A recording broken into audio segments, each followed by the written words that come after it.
जय हिंद दोस्तों, स्वागत है आप सभी का अपना यूट्यूब चैनल पर। तो दोस्तों, आज आपके एग्ज़ाम की तैयारी को बेहतरीन बनाने के लिए हम प्रश्न लेकर आए हैं इतिहास सामान्य ज्ञान, जो आपके SSC GD plus Bihar SSC को तैयारी को बेहतरीन मजबूत बनाने के लिए हम रामबाण प्रश्न लेकर आ गए हैं, जो आपके एग्ज़ाम के लिए ये प्रश्न काफ़ी महत्वपूर्ण है। इससे आपके एग्ज़ाम में कोई बाहर प्रश्न नहीं पूछ सकते हैं। तो दोस्तों, ये प्रश्न आप लोग शुरू से अंत तक ज़रूर देखें बिना स्किप के साथ। तो पूरा आप वीडियो देखें। दोस्तों, ये सारे टॉप लेवल के प्रश्न हैं जो आपके एग्ज़ाम में के लिए काफ़ी महत्वपूर्ण है। ये प्रश्न इसमें जितना भी प्रश्न करवाएँगे, इसमें सारे प प जो 5 सालों से पूछे गए प्रश्न हैं, प्रीवियस ईयर से प्रश्न लिए गए हैं, सारे टॉप लेवल से। तो दोस्तों, ये वीडियो को आप लोग शुरू से अंत तक ज़रूर देखें, फुल वॉच कीजिए। तो दोस्तों, ये जो प्रश्न करवा रहे हैं, ये सेट 7 करवा रहे हैं। तो इससे पहले हम 1 से लेकर 6 तक करवा चुके हैं। दोस्तों, इस बैच में कमांडो बैच में आपको सुपर सेलेक्टेड प्रश्न दिए जाते हैं, जो आपके एग्ज़ाम में हूबहू यहाँ से पूछे जाएँगे। तो मैं 100% के साथ बोलता हूँ, यहाँ से ही आपके एग्ज़ाम में पूछे जाएँगे। चलिए दोस्तों, बिना देर के साथ प्रश्न को और बढ़ते हैं। आज इतिहास सामान्य ज्ञान देखेंगे, जो आपके एग्ज़ाम के लिए काफ़ी महत्वपूर्ण है। तो चलिए दोस्तों, पहला प्रश्न की ओर बढ़ते हैं। तो पहला प्रश्न है, तो इसका पीडीएफ हम टेलीग्राम पर दे देंगे, जाकर डाउनलोड कर सकते हैं। तो इसका पहला प्रश्न है कि हड़प्पा सभ्यता की खोज किसने की थी? तो हड़प्पा सभ्यता खोज किसने किया? तो वो दयाराम साहनी ने किया। किसने किया? दयाराम साहनी ने। तो हड़प्पा सभ्यता खोज कब हुई थी? तो वह हुआ 1921 में। कब? 1921 में। ये भी याद रखिएगा। तो खोज किसने किया? दयाराम साहनी ने। कब किया? 1921 ईस्वी में। तो option A is right answer. अगली प्रश्न की ओर बढ़ते हैं। अगली प्रश्न है कि वह शासक जिसने एक सच्चे जैन मुनि की तरह उपवास के द्वारा शरीर त्याग दिया था, तो वो कौन था? तो इसका जो राइट आंसर हो जाएगा दोस्तों, वो हो जाएंगे ऑप्शन सी। कौन? चंद्रगुप्त मौर्य ने। तो जिसने मुनि की तरह उपवास के दौरान अपना शरीर को क्या कर दिया? त्याग दिया था। तो कौन? चंद्रगुप्त मौर्य ने। तो अगली प्रश्न को चलते हैं। अगली प्रश्न है कि तराइन का प्रथम युद्ध जो 11 से 91 ईस्वी में किसके मध्य लड़ा गया था? जो तराइन का प्रथम युद्ध कब हुआ? 11 से 91 ईस्वी में। तो इन किसके मध्य लड़ा गया? तो वो लड़ा गया था मोहम्मद गौरी और पृथ्वीराज तृतीय के बीच में लड़ा गया था। कौन युद्ध? तराइन का प्रथम युद्ध। तो option B is right answer हो जाएंगे। अगली प्रश्न कि बंगाल को मुगल साम्राज्य से पृथक कर स्वतंत्र किया।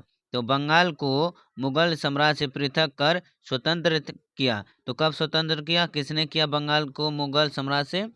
तो इसका जो राइट आंसर हो जाएंगे दोस्तों, ऑप्शन ए हो जाएंगे मुर्शिद अली कुली खान। कौन? मुर्शिद अली कुली खान ने। तो option A is right answer हो जाएंगे। अगली प्रश्न को बढ़ते हैं कि विधवा पुनर्विवाह का कानून कब बना? तो विधवा पुनर्विवाह का कानून कब बना? तो ये जो बना 1856 ईस्वी में। कब? 1856 ईस्वी में। Option B is right answer हो जाएंगे। अगली प्रश्न कि अंग्रेजों ने फूट डालो और शासन करो। तो अंग्रेजों ने फूट डालो और शासन करो की नीति कब अपनाई थी? कौन? अंग्रेज ने। तो फूट डालो और शासन करो, तो ये नीति कब अपनाया था? तो ये जो नीति अपनाया वो आया 1858 ईस्वी के बाद में। कब? 1858 ईस्वी के बाद में अपनाया था। फूट डालो और शासन करो। अगली प्रश्न को बढ़ते हैं। इंग्लैंड में गृह युद्ध कितने वर्षों तक चला था? तो इंग्लैंड में गृह युद्ध कितने वर्षों तक चला? तो वो जो चला था, ऑप्शन बी हो जाएंगे 7 वर्षों तक इंग्लैंड में जो है गृह युद्ध भयानक रूप से चला था। तो option B is right answer. अगली प्रश्न कि आर्यभट्ट में कहाँ से आए थे? तो आर्यभट्ट कहाँ से आए थे? तो इसका जो राइट आंसर हो जाएंगे दोस्तों, ऑप्शन सी हो जाएंगे केंद्रीय एशिया से। केंद्रीय एशिया से आए थे। कौन? आर्यभट्ट ने। अगली प्रश्न है किस अवधि में रामायण एवं महाभारत की रचना हुई थी? तो किस अवधि में रामायण एवं महाभारत की रचना हुई थी? तो इसका जो राइट आंसर हो जाएंगे दोस्तों, वो हो जाएंगे आर्य अवधि में। कौन? आर्य अवधि में जो रामायण और महाभारत की रचना हुई थी। तो option D is right answer हो जाएंगे। अगली प्रश्न गुप्त समाज की स्थापना किसने किया? तो गुप्त समाज की स्थापना किसने किया? तो इसका जो राइट आंसर हो जाएंगे वो क्या है? चंद्रगुप्त ने। कौन? चंद्रगुप्त ने गुप्त वंश की स्थापना किया था। तो option B is right answer. अगली प्रश्न कि पानीपत की दूसरी लड़ाई किसके बीच लड़ी थी? तो पानीपत की दूसरी लड़ाई किनके बीच हुई थी? तो इसका जो राइट आंसर हो जाएंगे दोस्तों ऑप्शन सी हो जाएंगे, सॉरी ऑप्शन ए, बेगम खान और हेमू के बीच। किसके बीच? बेगम खान और हेमू के बीच पानीपत की दूसरी लड़ाई हुई थी। तो आप लोग ये बताया कि पानीपत की दूसरी लड़ाई कब हुई थी? तो आप लोग इसका आंसर कमेंट में जरूर बताइए। अगली प्रश्न कि मोहम्मद गौरी कहाँ का शासक था? तो मोहम्मद गौरी कहाँ का शासक था? तो जो मोहम्मद गौरी था वो अफगानिस्तान का शासक था। तो option A is right answer हो जाएंगे। अगली प्रश्न कि मस्तानी किस शासक की प्रेयसी है? तो कौन मस्तानी किस शासक की प्रेयसी थी? तो ये जो शासक है ये बाजीराव पेशवा का, किसका? बाजीराव पेशवा का। तो option A is right answer हो जाएंगे। अगली प्रश्न को बढ़ते हैं कि बिहार प्रदेश को किस मुस्लिम शासक ने सर्वप्रथम जीता था? किसको? बिहार प्रदेश को। तो किस मुस्लिम शासक ने सर्वप्रथम जीता? तो वो जो मुस्लिम शासक था वो खिलजी था। कौन? खिलजी था, जो बिहार प्रदेश को मुगल शासक ने सर्वप्रथम जीता। तो option B is right answer. अगली प्रश्न, मुगल काल में सर्वप्रथम किस शहर में अंग्रेजों ने अपने कारखाने स्थापित किया? तो मुगल काल में सर्वप्रथम किस शहर में अंग्रेजों ने अपने कारखाना स्थापित किया? तो इसका जो राइट आंसर हो जाएंगे वो सूरत में। कहाँ? सूरत में। Option D is right answer हो जाएंगे। अगली प्रश्न कि पहली सहायक संधि कौन सी थी? तो पहली पहली सहायक संधि कौन सी थी? तो इसका जो राइट आंसर हो जाएंगे वो निजाम। कौन? Nizam. Option B is right answer हो जाएंगे। अगली प्रश्न, कर्नाटक संगीत का पितामह पितामह किसे कहा जाता है? कौन कर्नाटक संगीत का पितामह कहा जाता है? तो इसका जो सही आंसर हो जाएंगे ऑप्शन सी, पुरंदर दास को। पुरंदर दास को कर्नाटक संगीत का पितामह कहा जाता है। तो option C is right answer. अगली कि किसके शासनकाल में प्रथम चीनी यात्री भारत में आया था? तो किसके शासनकाल में प्रथम चीनी यात्री भारत आया था? इसका जो राइट आंसर आ जाएंगे वो चंद्रगुप्त द्वितीय के शासन काल में प्रथम चीनी यात्री आए थे। तो option D is right answer. अगली प्रश्न को बढ़ते हैं कि निम्नलिखित मुगल शासकों में से किसे प्रिंस ऑफ ब्रिडल्स के नाम से जाना जाता है? तो किसे प्रिंस ऑफ ब्रिडल के नाम से जाना जाता है किस शासक को? इसका जो राइट आंसर हो जाएंगे ऑप्शन सी हो जाएंगे, शाहजहां को। किसको? शाहजहां का। Option C is right answer. अगली प्रश्न को बढ़ते हैं कि सिख समुदाय के अंतिम गुरु कौन थे? तो सिख समुदाय का अंतिम अंतिम गुरु कौन थे? तो इसका राइट आंसर हो जाएगा ऑप्शन सी, गुरु गोविंद सिंह। कौन? गुरु गोविंद सिंह थे। अगली प्रश्न कि कुचिपुड़ी नृत्य कहाँ आरंभ हुआ था? तो कुचिपुड़ी नृत्य जो है वो कहाँ आरंभ हुआ था? तो हुआ था आंध्र प्रदेश में। कहाँ? आंध्र प्रदेश में कुचिपुड़ी नृत्य आरंभ हुआ था। अगली प्रश्न,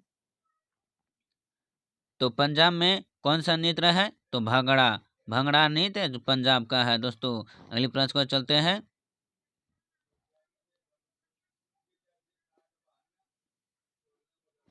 अगली प्रश्न है चित्रकला की गंधार शैली का सूत्रपात किसके द्वारा किया गया था? चित्रकला की गंधार शैली का सूत्रपात किसके द्वारा किया गया था? तो ये जो किया गया था वो महायान संप्रदाय के द्वारा। Option B is right answer हो जाएंगे। अगली प्रश्न कि ताजमहल की डिजाइन तैयार करने वाला वास्तुकार कौन था? ताजमहल की डिजाइन तैयार करने वाला वास्तुकार कौन था? इसका जो राइट आंसर हो जाएंगे ऑप्शन बी हो जाएंगे, उस्ताद ईसा। कौन? उस्ताद ईसा ने जो ताजमहल का डिजाइन तैयार करने वाला था। Option C is right answer. अगली प्रश्न कि बौद्धों के विश्वास के अनुसार गौतम बुद्ध का अगला अवतार किसे माना जाता है? तो गौतम बुद्ध के अगला अवतार किसे माना जाता है बौद्धों के विश्वास के अनुसार? इसका जो राइट आंसर हो जाएंगे ऑप्शन ए हो जाएंगे, कलिक को। किसको? कल्कि को। किसको? कल्कि को जाना जाता है। अगली प्रश्न कि सम्राट अकबर ने निम्नलिखित में से किस महल का निर्माण फतेहपुर सीकरी में करवाया? तो किस महल का निर्माण फतेहपुर सीकरी में करवाया? तो option C is right answer, Panchmahal का। किसका? पंचमहल का। अगली प्रश्न को चलते हैं कि कुतुबुद्दीन मीनार के पास स्थित लौह स्तंभ किस राज्य में बनवाया गया था? कौन? कुतुबुद्दीन मीनार के पास स्थित लौह स्तंभ किस राजा ने बनवाया था? तो इसका राइट आंसर हो जाएगा 26 का। Option C is right answer, Skanda Gupta के। किसके? सकंद गुप्त राजा ने बनवाया था। तो कुतुब मीनार का कहाँ पर है? तो वो दिल्ली में है। कहाँ? दिल्ली में स्थित है। अगली प्रश्न को बढ़ते हैं कि स्वामी दयानंद सरस्वती ने किस समाज की स्थापना किया। तो स्वामी दयानंद सरस्वती ने किस समाज का स्थापना किया, तो ये जो किया था आर्य समाज का। किसको? आर्य समाज के स्थापना किसने किया? स्वामी दयानंद सरस्वती ने। ब्रह्म समाज का तो ये किसने किया? तो इसका आंसर आप लोग कमेंट में जरूर बताइए। अगली प्रश्न कि निम्नलिखित में से किसे इबादत खान इबादत खाना बनाया। तो किसने इबादत खाना बनाया? तो इसका जो सही आंसर हो जाएंगे ऑप्शन डी हो जाएगा, जहांगीर ने। कौन? जहांगीर ने इबादत खान इबादत खाना बनवाया था। Option D is right answer. अगली कि भारत की प्रथम महिला शासक बनी थी। तो भारत का प्रथम महिला शासक कौन थे? तो वो इसका जो राइट आंसर हो जाएंगे वो रानी लक्ष्मीबाई थी, जो पहली महिला शासक बनी। अगली प्रश्न कि टीपू सुल्तान कहाँ का शासक था। टीपू सुल्तान कहाँ का शासक था? तो वो मैसूर का शासक था। कहाँ का? मैसूर का शासक था। Option C is right answer हो जाएंगे। अगले प्रश्न को बढ़ते हैं। अगले प्रश्न के भारत में प्रथम मुस्लिम आक्रमणकारी था। तो भारत में प्रथम मुस्लिम आक्रमण किसने किया? तो इसका जो राइट आंसर हो जाएगा ऑप्शन सी, मोह मोह महमूद बिन कासिम ने। कौन? महमूद बिन कासिम ने प्रथम मुस्लिम आक्रमणकारी था। अगले प्रश्न कि प्रथम भारतीय साम्राज्य स्थापित किया था। तो वो किसने किया? उसका राइट आंसर हो जाएंगे ऑप्शन डी हो जाएंगे, चंद्रगुप्त मौर्य द्वारा। अगले प्रश्न कि किसके समाधि के कारण नंदोड़े ना नांदेड़ गुरु द्वारा सिखों द्वारा पवित्र माना जाता है। तो इसका तो सही आंसर हो जाएगा ऑप्शन डी हो जाएगा, गुरु गोविंद सिंह। कौन? गुरु गोविंद सिंह। अगली प्रश्न कि विख्यात सोमनाथ मंदिर को किसने नष्ट किया। तो विख्यात सोमनाथ मंदिर को किसने नष्ट किया? तो इसका तो सही आंसर हो जाएगा ऑप्शन बी, सुल्तान महमूद ने सोमनाथ मंदिर को नष्ट किया था। अगली कि निम्नलिखित में से कौन सा सबसे पुराना स्मारक है। तो कौन सा सबसे पुराना स्मारक है? तो वो था अजंता की गुफाएं। कौन? अजंता की गुफाएं जो सबसे पुराना पुराना स्मारक था। ये कहाँ पर है? तो ये इलाहाबाद में है। अगली प्रश्न सिंधु घाटी सभ्यता के लोग पूजा करते थे किसका? तो सिंधु घाटी किसका पूजा करते थे? इसका राइट आंसर हो जाएंगे पशुपति का पूजा करते थे। किसको? पशुपति का। अगली प्रश्न कि त्रिपिटक धार्मिक ग्रंथ है। तो त्रिपिटक धार्मिक ग्रंथ है तो वो बौद्धों के धार्मिक ग्रंथ है। Option D is right answer हो जाएंगे। अगली प्रश्न को बढ़ते हैं। पानीपत की तीसरी लड़ाई कब हुई थी। तो पानीपत की तीसरी लड़ाई कब हुआ? तो इसका तो सही आंसर हो जाएगा ऑप्शन बी, 1761 ईस्वी में पानीपत की तीसरी लड़ाई हुई थी। अगली प्रश्न कि मुगल साम्राज्य की नींव किस लड़ाई के बाद मानी जाती है। कौन? मुगल साम्राज्य की नींव किस लड़ाई के बाद मानी जाती है? तो इसका जो राइट आंसर हो जाएगा 39 का ऑप्शन ए, पानीपत की प्रथम लड़ाई। कौन? पानीपत की प्रथम लड़ाई। अगली प्रश्न मुगल वंश की स्थापना भारत में कब हुई थी। तो मुगल वंश की स्थापना भारत में कब हुआ? इसका राइट आंसर हो जाएगा ऑप्शन सी हो जाएंगे 1526 ईस्वी में। कब? 1526 ईस्वी में। अगली कि प्लासी का युद्ध कब लड़ा गया था। तो प्लासी का युद्ध जो लड़ा गया था तो ऑप्शन ए हो जाएंगे 23 जून 1757 ईस्वी को। कब? 23 जून 1757 को। अगली बक्सर के युद्ध कब लड़ा गया था। तो बक्सर के युद्ध कब आरंभ हुआ था? लड़ा नहीं, कब आरंभ हुआ था? तो ये जो आरंभ हुआ 1763 ईस्वी में। कब? दिल्ली का लाल किला किसने बनवाया? तो दिल्ली का जो लाल किला है वो किसने बनवाया? तो वो बनवाया।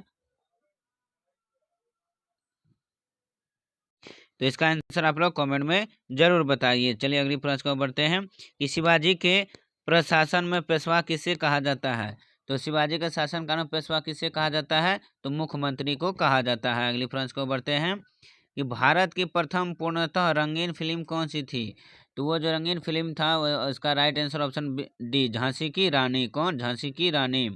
अगली की विनयान सम्मेलन कब हुआ। वियान सम्मेलन कब हुआ? तो ये जो हुआ 1815 ईस्वी में हुआ था। Option C is right answer. अगली प्रश्न को बढ़ते हैं कि किस देश को यूरोप का मरीज कहा जाता है। किस देश को यूरोप का मरीज कहा जाता है? इसका राइट आंसर हो जाएगा 47 का option D is right answer, तुर्की को। किसको? तुर्की को। अगली प्रश्न कि जर्मनी का एकीकरण कब पूरा हुआ था।